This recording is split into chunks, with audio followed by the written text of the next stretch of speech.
Si ni yule kijana aliyekuja kwangu akitaka kumoa binti yangu Batuli, anajifanya kwamba ni Muislamu. Alafu nikamuuliza maswali mengi sana ya Uislamu. Kwanza alikuja akasema wa alaikum salam. Si ni yule. Alafu akatoroka. Akasema naja. Ni yule kabisa. Ngoja. Vipi kijana, habari gani? Salama. Unanikumbuka kweli? Hapana. Wewe si ni yule ulikuja kwangu kitaka kumoa binti yangu, binti Batuli. Hata ukaanza kusema wa alaikum salam, ukasema wewe sijui unaitwa Saum Makbuli, sijui babako ni Ramadhan Karimu, sijui Nimekumbuka ni mimi. Alafu bora hukurudi, nikakwambia wewe sura gani ya Qurani?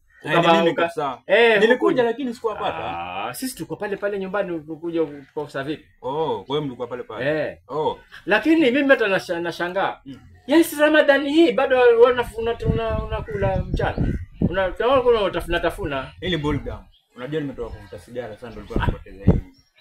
Unavuta sigara pia? Mimi navuta sigara. Ramadhani? Mchana. Unajua mimi nikitumia mirungi nikichonga, lazima nivute sigara. Unakula mirungi pia? Wewe hukuli mirungi? Sigara uvuta? Wewe mzee basi mshamba kweli. Mimi nakwambia mambo ya maana ya neema ya faraja ya Ramadhani, unaambia mambo ya ushamba tena. Na unajua nimekisha kukunywa pombe. Kwa sababu salala. Unakunywa pombe pia? Mimi nakunywa pombe pia. Kwa sababu nilikuwa nasherekea.